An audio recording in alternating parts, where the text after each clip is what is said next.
Good day, my people, and welcome to Gliss TV. And this is the Hard Talk Show with Nura White. Today, we're having the Honorable Commissioner for Information Cross River State, Honorable Erasmus Ekpang, PhD. Welcome, sir. Thank you very much. Thanks for having us coming to honor our invitation. Thank you very much. Welcome. So, very quickly, I would like you to tell us a little bit about yourself. Yeah, thank you very much.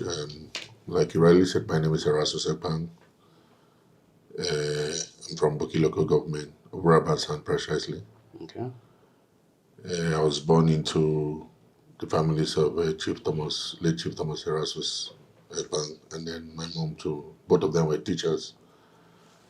At some point, my dad retired as a lecturer in the Faculty of Law after serving the government to rank of permanent secretary.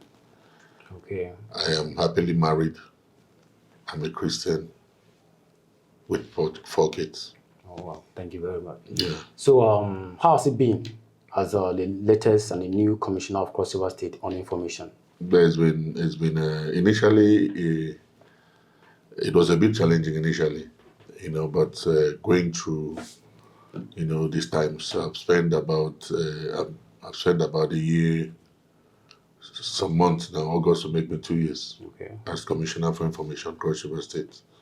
A lot of changes and a lot of encouragement from His Excellency the Governor of Cross River State. It was quite challenging. You recall that the Minister of Information was without the Commissioner for about 3 years when we had the tussle of PDP, APC, political tussle. I think it's not every commissioner that moved with the then Senator Professor Ben Ayade. So luckily for us, the comrade Aswokan, who was the commissioner then, did not move. So there was a gap, and a lot of vandals. The office was totally down on that and all that. But a friend of mine, Eric Anderson, came briefly for about 3 or 4 months.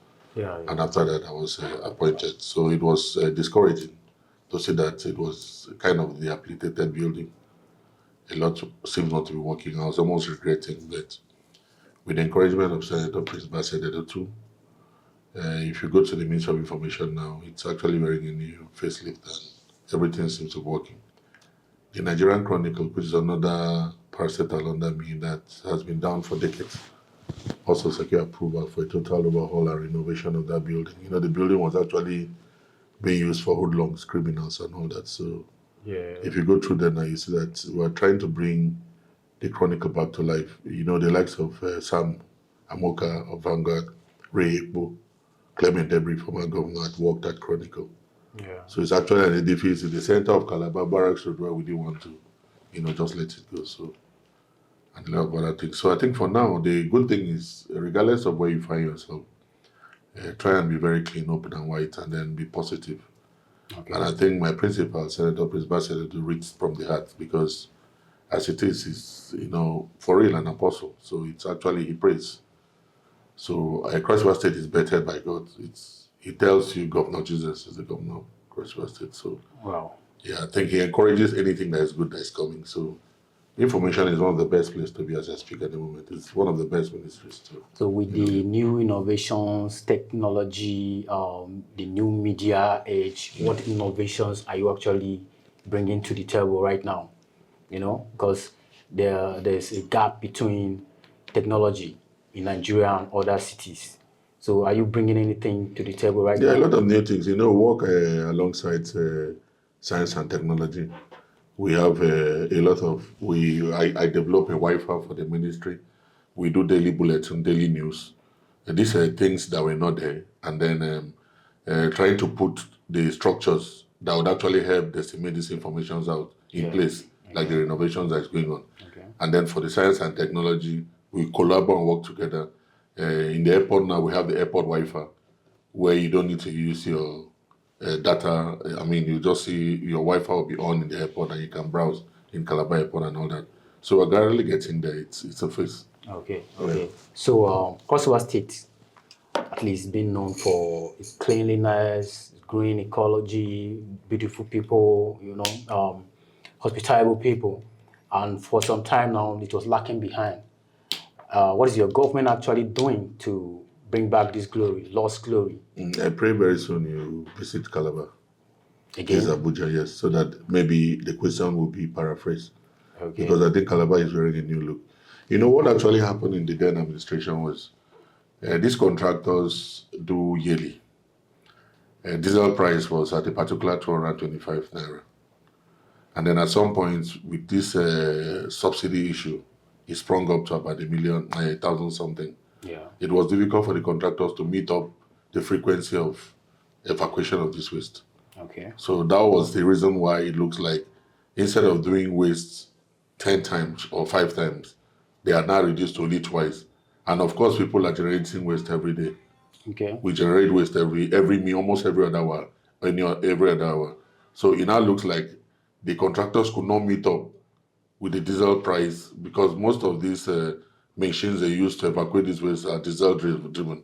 So there was a big issue. But I think when this administration came on board, the Ministry of Senator Prince Basedodo, we had to play with the actual budgetary, of the diesel at the time.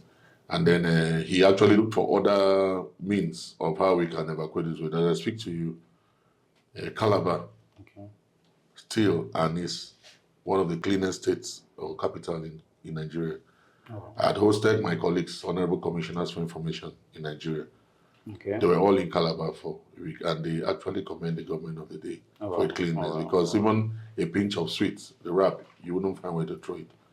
It's not as if early hours of the morning you could see new waste generated, but I bet you before afternoon, evening is taken away. It's not as bad as we think. And then we're actually pruning and cutting trees that are shading the road. You know, there's some old trees that actually fall off. You understand? Maybe after a very heavy windstorm and all that, we're actually working on that. We're actually distilling all the gutters, where there were blockage. And there's a lot of work going on in Calabar. Where you have drainages that were blocked, we had gone, broke the places, somewhere up Parliamentary to where you get to Asut Hotel. There was a drainage that was always causing so much flooding there. It's been evacuated and it's been worked on. A new culvert has been set somewhere in MCC, same thing, and many other areas. So we're just trying our best to keep Calabar And also, there are speculations that businesses don't thrive much in Calabar, and most businesses, most companies are actually leaving the state. What would you say about that? Because of maybe some policies that are not really favoring them. Not these government policies, please. Not this As I speak to you, more than 50 companies have returned back. As I speak to you, you are aware that the vice president was in Calabar just last week. And what did he do? Commission SAP, Special Agro-Industrial Processing Zone. A lot of things are moving. And you're aware, Adesina, the president of African Development Bank, who is committed to see that deep sea port work was in Calabar. So those are I think those are some 3, 4, 5 years ago stories, not now. Because as I speak with you now, a lot of, even in the quarries, I worked as task force in charge of quarries. At the time, out of the 40-something quarries we had only about 3 or 4 existing. But we have about 12 coming back now. Our IGRA has improved. In the last 18 months from 22 billion to 46 billion. So there's a mindset people out here have to understand that Cross River State and Calabar is not what you used to think or what you know. A lot, yes, may have happened in the past, but not in this present administration. So we are rather getting in, for every other time we're missing flights. People are in the airport, stranded. You have a lot of investors coming into Calabar that are stranded. And that is why we're able to actually acquire 2 more jets to see that it sleeps and wake up from Calabar. Because actually we put these jets where the traffic is high, where we can make IGR for the state. But seeing the way it is that a lot of people get stranded, our investors, white people, Asian people come, they are stranded. We have now purchased 2 more jets that will now designate one to be within Calabar at any time. It means that by 7:30, 7 o'clock, you can actually fly out from Calabar, not going through this issue of cancellation of flights and all that.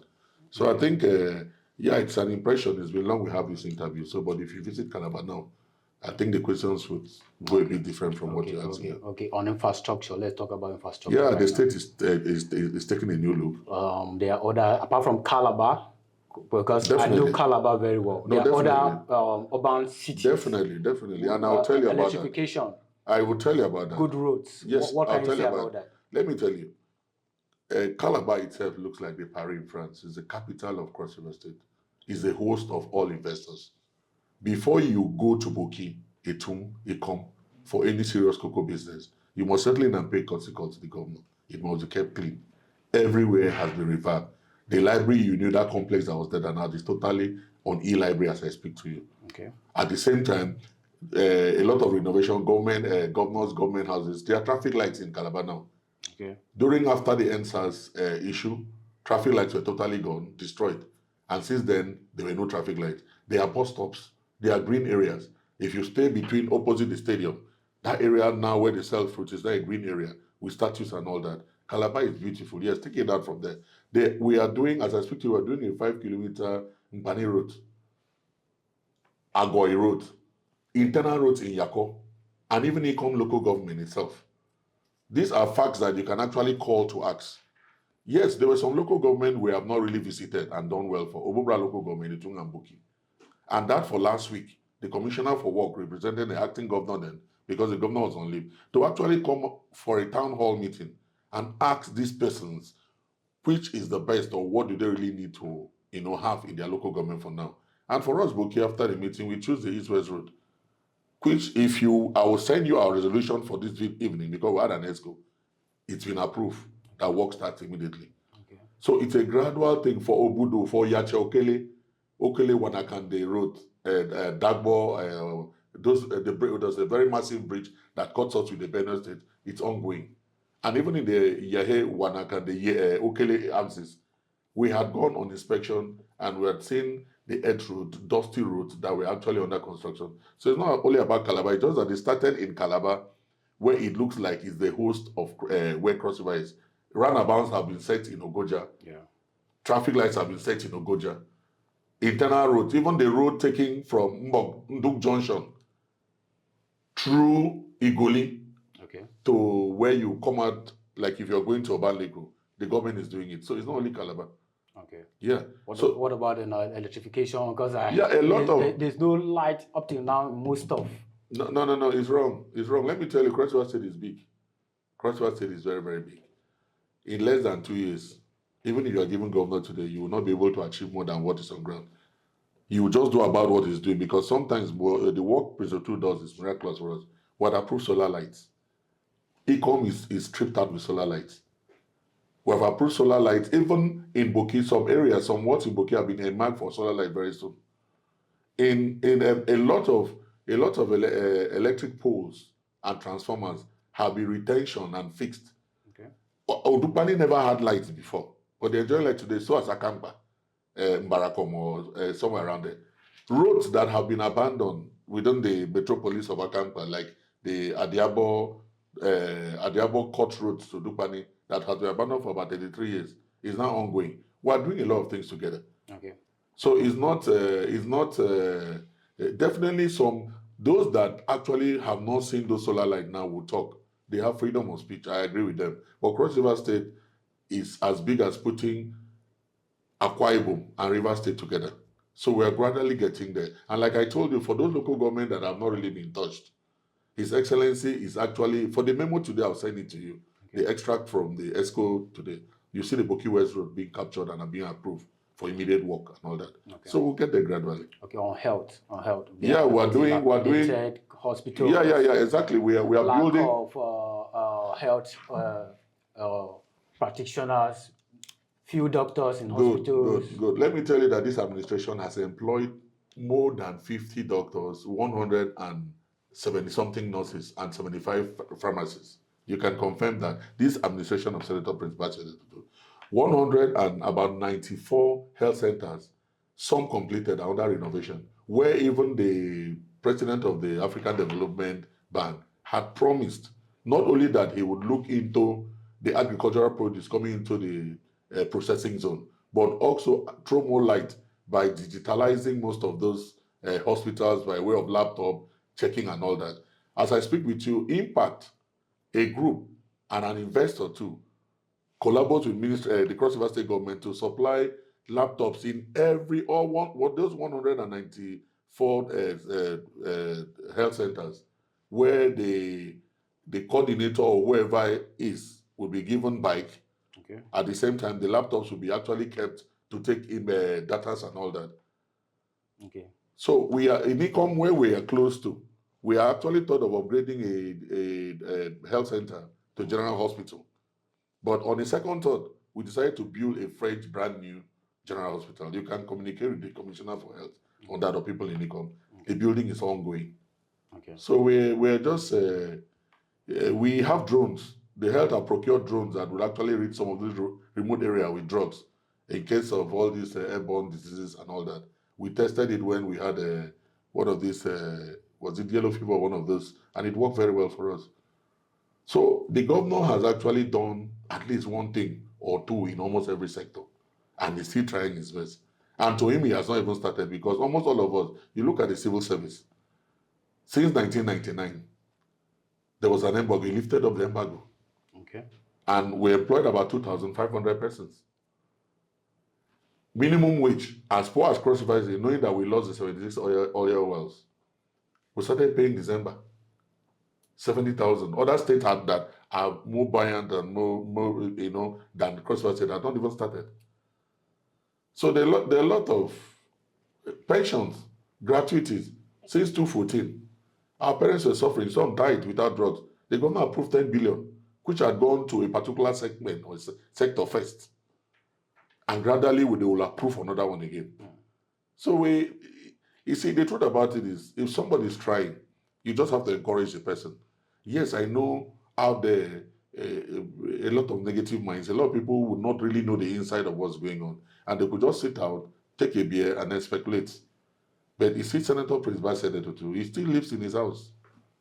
Not government house, not anything government. He still works in a makeshift office, not governor's office, for almost 2 years. Okay. And it's difficult I don't think any governor in Nigeria right now today is actually living in his own house. So he's a down-to-earth person who can actually, if you had worship with him, he knows the Bible, climb the pulpit and pray. So anyhow bad he is, he won't be as bad as a man that cannot do that. Yeah. So he's doing well, yeah. So in the education sector, yeah, there are, I think I'm aware that most schools have been upgraded. Yeah, the Akampa to university. Yes, and then. But my question is, do we actually need these schools, or do we need to maintain the already existing school and make sure that they function very well? Because our public schools actually right now are not functioning. Everybody wants to go to private schools. What is the government doing to make sure that this public school come back to life? As I speak with you, the Commissioner of Education has closed some schools. We are not taking any nonsense. For the ones you give us a report, we'll know what to do with them. We are trying to renovate and build some, put some facilities in some schools. Now, when you talk of trying to upgrade College of Education, Akampa, to a university, it's a pride of the state. There are some states that have up to 4 universities. How many do Cross River have? You're looking at the higher institution, not a college of education, where a lot of students from that college could easily be absorbed.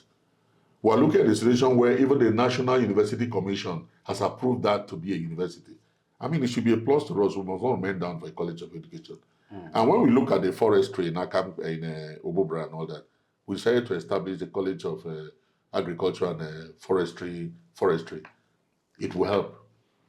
We are upgrading the school levels. We have gone digital. Our results are immediate now, not analog anymore.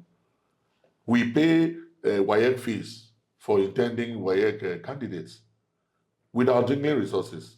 These are facts. So it's not trying to sustain. We grow higher every day. Today we're using phones. It was the one we turn around with buttons. We must not remain lower. We must always go up. So it's a plus that Cross River State has 3 universities approved by the NUC at the moment.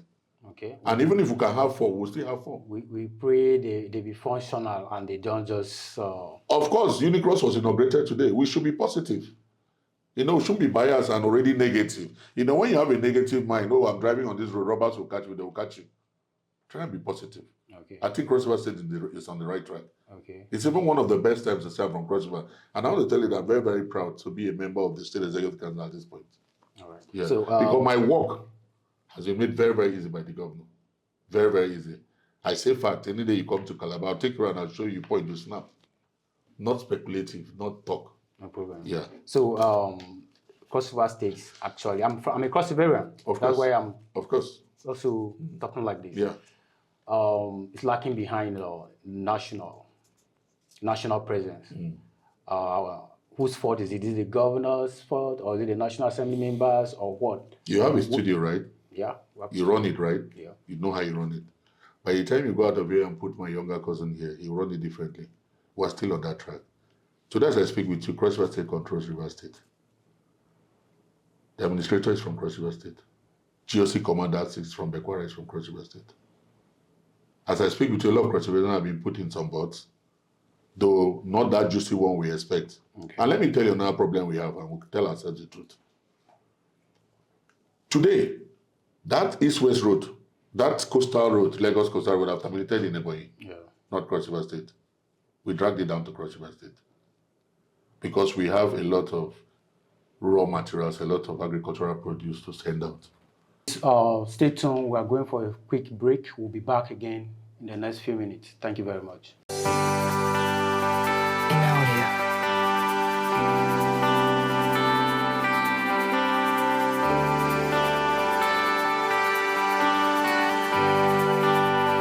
So let's talk about unemployment among the youth, the teeming youth. Every day we're having graduates coming out of university, coming out of different institutions. In fact, no employment for them. What is the government of the day actually doing to get these youths engaged? Okay, you know what? We deliver, we have children every day, population has increased. A lot of this is good to diversify and think of what you can do for yourselves. As I speak with you, I can't stand the Cocoa Boys in Nicom. I can't stand them even if it's spending. Sometimes you don't need the government, you don't need that white collar job. I'll come to that. You don't need that. Sometimes you have to think about yourself and check, if I start selling pure water now, just be rest assured that in the next 5 years thereabout, you'll be able to get a small car for yourself. But our youths are very innocent. I mean, are very impatient these days. Everybody just wants to guide everybody. Everybody just wants it now. Now, for employment, I personally have employed, in this present government employment, I employed up to 7 Boki youths and even appointed like 8. But I wouldn't put it on Facebook. It's the best I can do, and it's for those that actually wanted this employment. Mind you, some that had even approached actually told me they're okay with their cocoa farm instead of advance them. So it's not everybody. At the end of the day, when we finish fixing our agricultural programs and policies, I think a lot of youths, mostly from the areas that are agricultural prone, that are doing very well, may not even want this job. How much you earn at the end of the month? You need so much patience as a civil servant. But some boys are there in our communities buying jeeps of about 50 million, 30 million.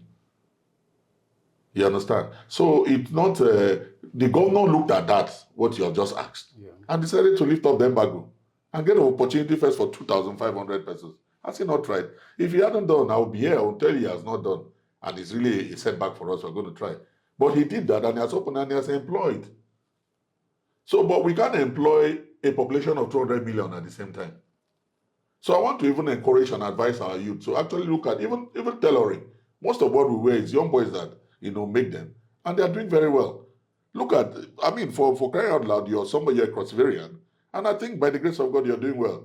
You didn't wait for that white collar job. But there are a lot of them, hundreds of them, that are just waiting for that white collar job. And then eventually they just start blackmailing. All of us, even before, I've never worked.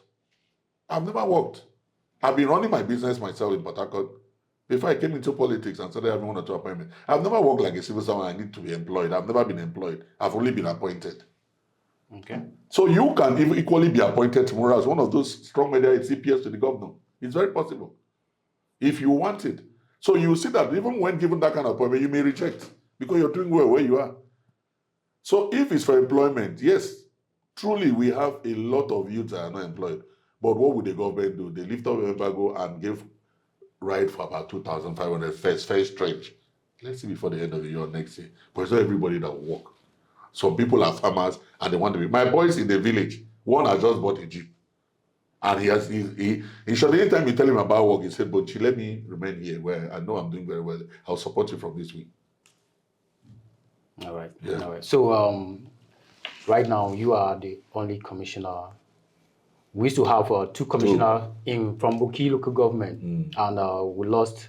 Yeah, they so rest in peace. Yeah, so I know the pressure might be on you right now. What is the government or the governor doing to actually appoint a new commissioner? I am not the governor. Okay. And then secondly, I have not even, when you're very close to His Excellency, be very careful the way you bring up utterances. At the right time, he knows what to do. Let me make you understand that initially he wanted a very small ESCO. You understand? Yeah. He wanted about 21 commissioners, pressures, and a lot of people work. Local government won elections. He increased to 26 and at some point 31. I'm very, very sure in no distant time, a commissioner will be named from Boki. But I cannot put that pressure on His Excellency, and I have never spoken to him about it. But that I am sure, that because of Boki itself is like 4 local government put together. Okay. And if you look at, I cannot handle Boki. Boki is true. I cannot be in Boki 1 and Boki 2 at the same time. Boki 1 will always feel they are lacking. Regardless of even if I take projects or things there, most of the appointments they have there came from me. Okay. And it was very simple. If I sit down with the chief of staff or the government and they're trying to draft a Boki list, as his first soldiers, commissioners would always come on board. And it was Erasmus said, man, give me 1 or 2 names. What would I do? I have a senior brother who is now late, Abubakar. I'll call him and ask him, give me 1 or 2 names, and they will be employed. Okay. You understand? So I think His Excellency would soon appoint another commissioner from Boki. But I don't want to put it on him. Like, it's not mandatory. He's the governor, he has the knife and the yam. He can do 6 commissioners from Boki and none from Boki. And eventually in his calculation, he may calculate Boki out or Abi out and work with 12 local government or 13 and win the vote and still be governor. Oh, wow. But we'll keep appealing to him, putting pressure, because he already knows I'm under pressure, him himself, he knows that. So I think very soon you hear an announcement and we'll get somebody from Boki. But if we don't get, let's not crucify him. Let's try our best and see how well we can pull it ourselves, but we'll definitely get it. Okay. But a recent, I observe the government been getting endorsement for 2027 re-elections from all corners. Even of recent, one person who was perceived to be like a rival to him come 2027, that was Senator Asuku Ekpeyon, came out and endorsed him. Would we say it's too early? Asuku Ekpeyon, let me correct that, has never been a rival to His Excellency. Okay. It's still this media hype, media talk. Okay. Asuku Ekpeyon has never one day opened his mouth to say, out of the ordinary, it's still people that will suggest to him that the way it is, he wanted to be this. So for now, we are very interested in governance, rebranding Cross River State, rebuilding Cross River State, not politics. That's all for the political evangelist, Bryce Alfonso Sega, who came out to think that Risotto has done well, instead of wasting 100 million to buy from, of which if you're in the system for politicians, once the party has said you, or believe we don't have to, go through rancors or fight, killing, media talks and all that, they are even saving your life. Because the truth about it is, yes, it's a free society. You can still go and try yourself and buy the 100 million and see how you penetrate where the party chairman has moved a vote of confidence on Asiwaju Bola Tinubu. And at the same time, the governor of Cross River said, the governor in less than 2 years, about 2 years, had done very well. You understand? So it was easier for him to beg Cross Riverians to save their money. Okay. But if they dare it, he never said he's stopping them. They can still go and try with other parties and see how well they can, succeed that. Let me even tell you something. It is easier to stay outside to say, when I'm governor, I will do this. You understand my point? When you sit on that hot seat as I am, when you sit down and by the time you're waking up in the morning, you're seeing 50 people with problems of they can't feed, they've not eaten. You give your all, if you have the heart to give. If you had sat down before you're given an appointment and said, I'll be paying people, 20,000 naira, and your salary now becomes 350. That's in the 48 loss of power, the very source of your income is what you should actually plan with, not memos that may come by luck. You now see that you're not able to switch. So sometimes promises are easily said. But to actualize those promises when you're in power, you're not able. And people start abusing you. A lot of people were out as businessmen and they were doing very well. But today they have political appointments or they have elective posts Everybody say, what's this man doing now? Or what's this woman doing now? We used to be like this, why is it like that? It is not easy. We don't sleep. We don't sleep. So the truth about it for the party, it was wise for them to just come out and say, please, Cross River Land, don't need fighting. You know, you could, if you're not a press man who is in the middle and in neutral, you could actually start disliking me for supporting somebody else. But if we are able to fight this battle in the next 2 years and we have one candidate, you'll not hit me. A lot of people most people died in Boki or Itum or wherever during election. That's because some people felt they must be governor against all odds, even in their parties. You understand my point? At some point, innocent people have died. How well have they compensated the families of those that have died? So if, for example, the APC family, we're not talking PDP or Labour, now decide to say this is where we stand, don't come and waste 100 million. If you think you want to do otherwise, you can still go and buy your own form from Abuja. And then when you come there, you say it is. For Asuku Ekpeyong, I think, clearly, I think there are no issues. Okay. At the end of the day, when it's time to play politics will play itself out. But he has never, in his mouth, opposed to His Excellency. And so the same thing, His Excellency has never even thought of Asuku Ekpeyong or anything. He's like the governor's son to even think of trying to challenge somebody like Prince Otu. And for them, you heard him clearly in the speech where he came out openly on TV to endorse Prince Otu himself. So it means that his media or those his sycophant media boys were just writing in the bullshit. Oh, wow. Yeah, so I think Cross River State is at peace. All the national, even my own very good friend Senator Jerry Igbe is in touch with the governor. Everybody, we are at peace with ourselves. We are doing governance and building of Cross River State. Now, when it comes to politics, everybody stands where you are. Thank you very much, sir. Thank you. And it was nice having you. Thank you very much. We hope to actually have you again for more. Definitely. And, definitely, we are going to visit Cross River. No, please We'll come, and I'll take you around. Yes, all I'll take these you around. things. Yes, I'll take you around. No problem. And please, don't be biased. When I take you around and you see for real, you better come out and speak the truth. Of course, definitely. Yeah, you better come out, because honestly, I don't know when somebody will ever try. I don't know, because most times, even when you try, we have these natural angry birds that just keep criticizing. But give those people just a counselor. People agitated, I wanted to be a counselor, I want to be there, I want to do that. How many of them have called you to even buy a beer? But they were telling you a lot they will do when they go there. Yeah. It is not easy, my brother, when you sit on those seats. No problem. Yeah. Thank you very much for Thank you. coming. Thank you very much.